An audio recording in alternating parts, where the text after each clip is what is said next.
दोस्तों, आपका स्वागत है हमारे यूट्यूब चैनल ज्ञान में क्लासेस पर।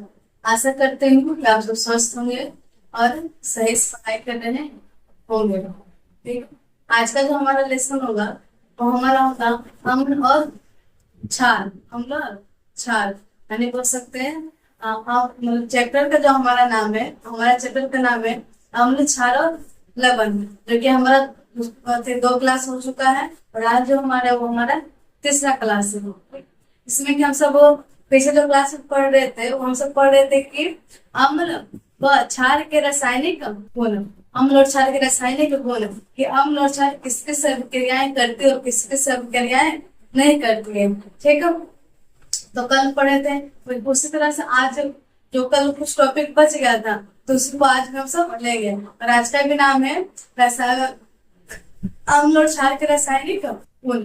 अम्ल और क्षार के रासायनिक गुण के बारे में क्या करेंगे, आज पढ़ेंगे। ठीक है, इसमें कि हम 3 तक जो हमारा जो 1 2 3 में 3 जो गुण था वो हम पीछे पढ़ लिए थे और आज जो पढ़ेंगे वो सब पढ़ेंगे चौथा और 5वां गुण। ठीक है, और बहुत इंपॉर्टेंट, आपका ऑब्जेक्टिव एकदम भर भर के एकदम पूछ लेता है। ठीक है, तो आज से क्या करते हैं, क्लास को शुरू करते हैं। ठीक, तो आज का जो क्लास है उसमें क्या बोल रहा है कि जो हमारा जो क्या था, जो क्षार था वो किसके साथ अभिक्रिया करेगी। ठीक, किसके साथ अभिक्रिया करेगी, वो करेगी अधात्विक ऑक्साइड के साथ। इसके साथ अधात्विक ऑक्साइड के साथ, जिसको अधातु भी बोलते हैं। इसको क्या बोलते हैं, अधातु। समझ रहे बात को, क्या बोलते हैं, अधातु। ठीक है, या और जो हमारे जो क्षार है धातु ऑक्साइड के साथ क्रिया नहीं करती है, अम्ल करती है। किस लिए नहीं करती है, क्योंकि जो धातु ऑक्साइड जो होता है उसका क्या होता है, उसकी प्रकृति क्षारीय होती है और क्षार क्षार तो आपस में मिलेंगे नहीं, इसलिए वहां पर अभिक्रियाएं नहीं होती है। और हमारा जो अधात्विक ऑक्साइड है यानी बोल सकते हैं जो अधातु है उसका प्रकृति क्या होती है, उसकी प्रकृति होती है अम्लीय। और अम्लीय होने से क्या होता है कि जो आपका अधात्विक ऑक्साइड है वो कभी भी अम्ल के साथ अभिक्रियाएं नहीं करेगी। ये जो हमारा जो दिया हुआ है अधात्विक ऑक्साइड, इसका प्रकृति क्या होता है, इसका प्रकृति होता है अम्लीय। क्या होता है, अम्लीय। तो अगर प्रकृति अम्लीय है तो क्या करेगी, क्षार के साथ अभिक्रियाएं कर लेंगे। तो बताओ अम्ल कर पाएगा नहीं ना। यही वो क्वेश्चन पूछेगा आपका, जो धात्विक ऑक्साइड है वो क्या अम्ल के साथ अभिक्रिया करेंगे, तो नहीं करेंगे। किस कारण से, क्योंकि इसका प्रकृति क्या है, तो इसका प्रकृति अम्लीय है। ठीक, कोई दिक्कत नहीं ना। तो हम पढ़ेंगे सब क्षार के बारे में कि क्षार धातु ऑक्साइड के साथ अभिक्रिया करके क्या बनाती है, तो बनाती है हमारा लवण और जल। लवण और जल क्या बोला गया कि क्षार का अधात्विक ऑक्साइड के साथ अभिक्रिया करके लवण का जल बनाते हैं। जो हमारा जो क्षार है वो किसके साथ अभिक्रिया करेगा, तो किसके साथ अभिक्रिया करेगा, धातु अधात्विक ऑक्साइड के साथ यानी अधातु। इसका दूसरा नाम अधातु, इसमें धातु की मात्रा नहीं होगी। ठीक, उसके साथ अभिक्रियाएं क्या करेंगे, करेंगे और करके क्या बनाएंगे, तो करके बनाएंगे लवण प्लस जल, लवण प्लस जल। ठीक है, इस तरह के एग्जाम्पल देते आपको CaOH2 क्या था, हमारा क्षार था। ठीक, प्लस CO2, CO2 जो हमारा अधात्विक ऑक्साइड है, अब मिलकर के क्या बन गया, बन गया हमारे CaCO3 प्लस H2 यानी जल, H2। कोई दिक्कत नहीं ना। तो हमारा क्या, ये हमारा समीकरण है, समीकरण हमेशा याद रखिएगा। ठीक है, तो अब समीकरण से ज्यादा याद रखेगा, आपका जो दिया वाला है उसको याद रखिएगा। डायरेक्ट क्वेश्चन आपसे पूछ देगा कि बताओ अगर जो हमारा क्षार है वो अधात्विक ऑक्साइड के साथ अभिक्रियाएं करती है या नहीं करती है, तो हाँ या नहीं में आपका जवाब आएगा। फिर अगर क्वेश्चन आपको पूछेगा तो पूछेगा कि करते तो क्या क्या बनाती है, समझ क्या क्या उत्पाद बनाती है, समझ रहे बात को। तो इस तरह का क्वेश्चन। ठीक है, एक जो हमारा है जो लास्ट जो 5वां आ गया, इसका नाम है धातु कार्बोनेट। धातु कार्बोनेट लास्ट हमारा है, धातु कार्बोनेट। धातु कार्बोनेट क्या है, जो धातु कार्बोनेट होती है वो सिर्फ अम्ल के साथ अभिक्रियाएं करते हैं, क्षार के साथ अभिक्रियाएं नहीं करती है। ठीक है, देखिए यहाँ पर हमारा जो धातु कार्बोनेट किसके साथ अभिक्रिया करेगी, तो अम्ल के साथ। बोला गया कि अम्ल का धातु कार्बोनेट के साथ अभिक्रिया, अम्ल धातु कार्बोनेट के साथ अभिक्रिया करके लवण जल और कार्बन डाइऑक्साइड बनाते हैं। जैसे वहां पर क्या हुआ, कार्बोनेट यानी कार्बन की मात्रा यानी कन्फर्म में वहां पर कार्बन डाइऑक्साइड कन्फर्म बनाएगा, ठीक, तो बनाती है। जैसे हम देखिए अम्ल क्या HCl, यहाँ पर 2 हो गया तो 2HCl। ठीक है। और आपका Na2CO3, इसका कि जो नाम होता है सोडियम कार्बोनेट, सोडियम कार्बोनेट। ठीक है, आगे Na यानी क्या, sodium, sodium carbonate. Sodium carbonate के साथ अभिक्रिया करके क्या बनेगा, तो NaCl, क्योंकि हमारा क्या है, लवण यानी नमक, साधारण नमक बोल सकते हैं हम सब। और CO2 प्लस जल, CO2 प्लस जल क्या करती है, बनाती है, यानी कार्बन डाइऑक्साइड और जल, लवण कार्बन डाइऑक्साइड और जल क्या करते हैं, बनाती है। किसके साथ अभिक्रिया करते हैं, तो अम्ल के साथ अभिक्रिया करते हैं। ठीक है। और जो क्वेश्चन वो है कि क्षार, जो हमारा जो धातु कार्बोनेट के साथ अभिक्रिया नहीं करती है, जो हमारा क्षार है वो धातु कार्बोनेट के साथ अभिक्रिया नहीं करते। बहुत इंपॉर्टेंट क्वेश्चन है। ठीक है। और अम्ल के साथ अभिक्रिया करके क्या बनाती है, तो लवण प्लस जल plus carbon dioxide, carbon dioxide. तो हमारा क्या था, जो क्या उसको अम्ल और क्षार का जो रासायनिक गुण था क्या हो गया, खत्म हो गया। अम्ल और क्षार का रासायनिक गुण क्या हो गया, खत्म हो गया। अब कुछ कुछ पॉइंट हम जो क्या करते हैं, जान लेते हैं। जैसे कि हमारा दिया हुआ है कि चूने के पानी में कार्बन डाइऑक्साइड प्रभावित करने पर दूधिया क्यों हो जाता है, उसका रंग दूधिया क्यों हो जाता है। ठीक है। देखिए ये हमारा क्या, चूने का क्या है, पानी है, चूने का पानी है। और ये हमारा क्या, कार्बन डाइऑक्साइड है। पहले क्या बोला, कार्बन डाइऑक्साइड प्रवाहित करने पर, ठीक, प्रवाहित करने पर जब देसी दोनों विक्रिया करेगा वहां पर क्या होगा, तो वहां पर हमारा CO3 बनेगा। हमारा क्या है, कैल्शियम कार्बोनेट, कैल्शियम कार्बोनेट। यहाँ पर क्या बन जाएगा, यहाँ पर हमारा जल बन जाएगा। कैल्शियम कार्बोनेट मतलब वही हमारा संगमरमर, सब क्या हमारा क्या, उसका रंग क्या होता है, सफेद होता है। ठीक है। तो इस कारण से क्या होता है, ऐसा जो विक्रिया करके क्या बना दिया, तुम्हारा बना दिया कैल्शियम कार्बोनेट। जैसे कैल्शियम कार्बोनेट बना, उसका रंग क्या हो जाएगा, दूधिया। समझ लो क्या हो जाएगा, उसका रंग क्या हो जाएगा, दूधिया हो जाएगा। दूधिया क्यों होगा, क्योंकि यहाँ पर क्या हो रहा है, यहाँ पर अभिक्रिया कर रही, कौन, चूने का पानी और CO2, चूने का पानी और CO2। ठीक है। अभिक्रिया जैसे करेगी उसका रंग क्या बना देंगे, तो दूधिया कर देंगे। ठीक है। और जो दूधिया करेगी उसका नाम क्या है, कैल्शियम कार्बोनेट, कैल्शियम कार्बोनेट। कोई दिक्कत, क्वेश्चन पहले का आपका यही पूछ रहा है, परिभाषा क्या बोलते हैं, सूत्र पूछ रहा है। ठीक, सूत्र याद रखिएगा। चूने के पानी, चूने का पानी यानी CaOH2 हो गया हमारा चूने का पानी, प्लस कार्बन डाइऑक्साइड प्रवाहित CO2 प्रवाहित करते हैं, प्रवाहित करके क्या हमारा बना कैल्शियम कार्बोनेट। जो हमारे कैल्शियम कार्बोनेट बना है इसका रंग क्या हो गया, दूधिया। ठीक है, हो गया दूधिया। और लास्ट में हमारा क्या बन गया, बना हमारा जल, क्या बन गया, हमारा जल बन गया। ठीक, इसका क्या समीकरण याद रखेंगे आप, कोई दिक्कत नहीं ना। तो हमारे क्या समीकरण दो क्या करते हैं, जानकारी ले लीजिए। अगला जो हमारा है कि एक होता है हमारा उभयधर्मी ऑक्साइड। उभयधर्मी ऑक्साइड क्या है, उभयधर्मी ऑक्साइड क्या है, तो उभयधर्मी ऑक्साइड मतलब क्या हुआ कि जब वो अम्ल और क्षार, जब अम्ल और क्षार आपस में क्या कर ले, अभिक्रिया कर लिए, तो अभिक्रिया करके क्या हुआ, वहां पर क्या हुआ, उदासीन हो गए। ठीक है, क्या हो गया, उदासीन। क्या बोल सकते हो कि दोनों गुण पाए जाए, क्या पाए, दोनों गुण हो। ठीक है, उसे क्या कहेंगे, उसे कहेंगे उभयधर्मी ऑक्साइड। हम दोनों के पास रहेंगे, क्या रहेंगे, दोनों के पास रहेंगे। देखिए बोला गया कि वे धातु ऑक्साइड जो अम्ल व क्षार दोनों प्रवृत्ति को दर्शाते हैं। हाँ, जो उभयधर्मी बहुत है कि दोनों प्रकार का रहेगा। यहाँ पर ये नहीं रहेगा कि उदासीन, मतलब उदासीन एक अलग हो गया।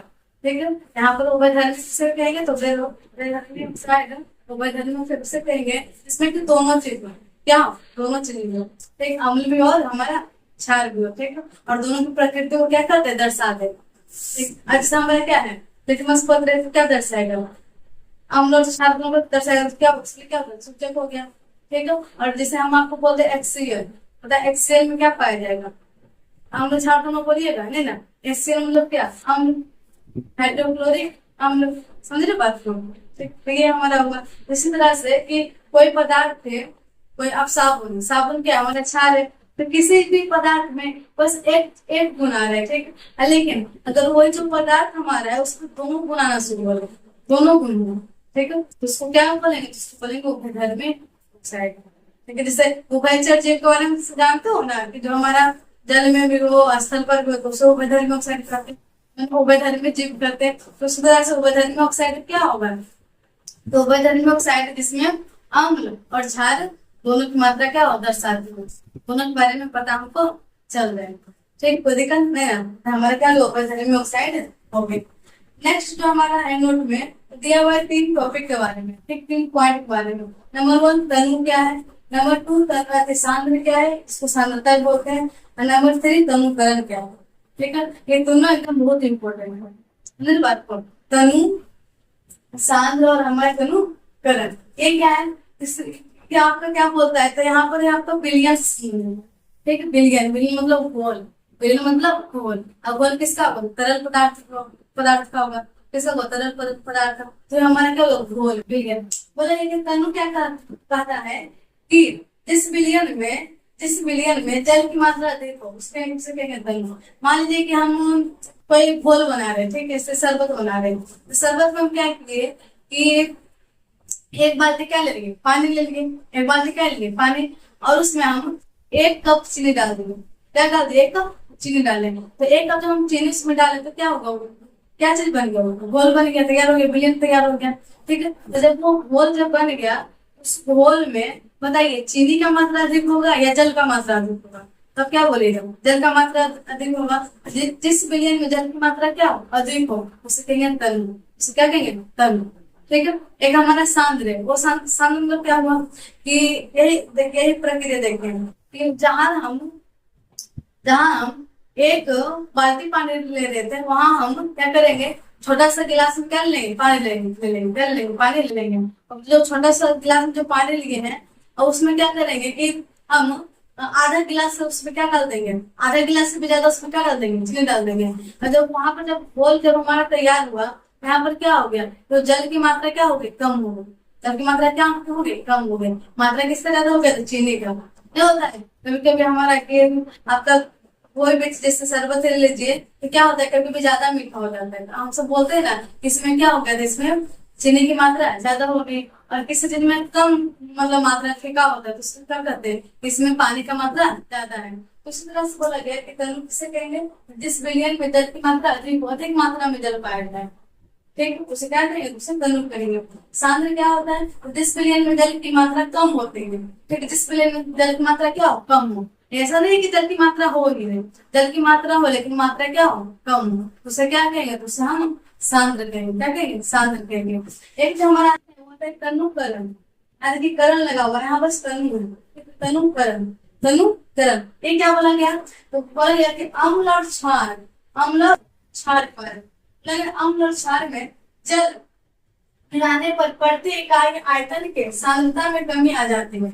ये क्या है, यहाँ पर सांद्रता क्या हुआ, सांद्र मतलब क्या, जल की मात्रा में कमी आना, जल की मात्रा में कमी आना। यानी इसका मतलब क्या हुआ, तनुकरण का मतलब क्या हुआ कि हम बिलियन हमारा, ठीक है, बिलियन है, उसमें क्या है, जल की मात्रा क्या कम है, और उसमें क्या कि हम अम्ल या क्षार मिला देंगे, दोनों में से कोई भी। तो अम्ल और क्षार मिलाने से क्या होगा कि जो हमारा जो जल की मात्रा क्या होगा, उसमें क्या आएगी, कमी आएगी। क्या होगा, सांद्र होगा वो, थोड़ा हमारा तनु होगा। तनु किसे कहा गया है कि जिसमें हमारा जल की मात्रा अधिक।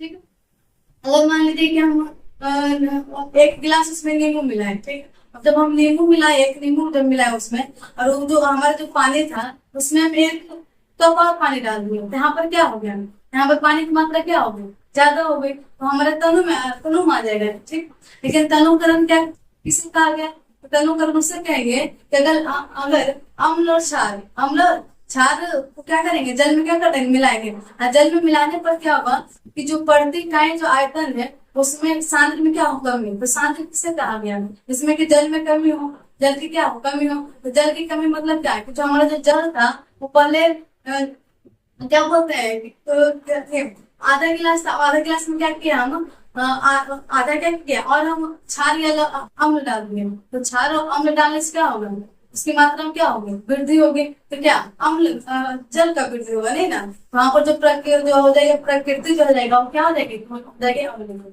क्या हो जाएगी, अम्लीय या क्षारीय। ठीक, यही बोला गया कि तनुकरण अम्ल मर गया। देखिए अर्थात अम्ल क्षार में जल की अधिक मात्रा को तनुकरण बोलते हैं। वही बात हो रहा है।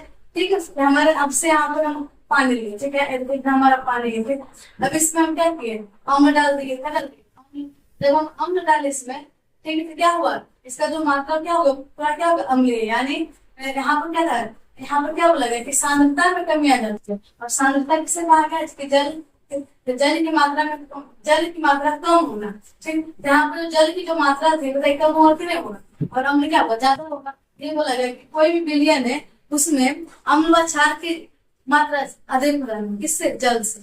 जल से क्या हो जाना, अम्ल और क्षार की मात्रा अधिक हो जाना, उसे क्या कहेंगे, उसे कहेंगे तनु फलन।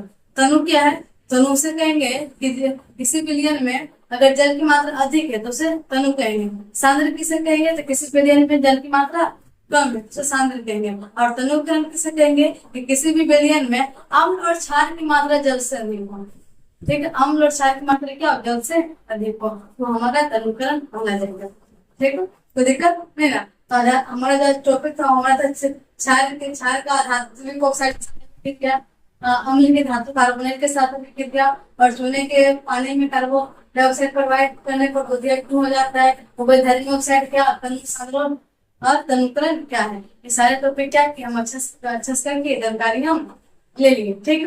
कोई दिक्कत नहीं ना, बोलिए। अब यहाँ पर क्या हुआ, हमारा लेसन क्या हो गया, खत्म हो गया, ठीक है। और जो कि हमारा अम्ल और क्षार का तीसरा क्लास हो चुका है। अब क्या हुआ, आगे नेक्स्ट होगा, ठीक है। और सेशन आपको अच्छा लगे तो इसको लाइक सब्सक्राइब करना ना भूलो। धन्यवाद।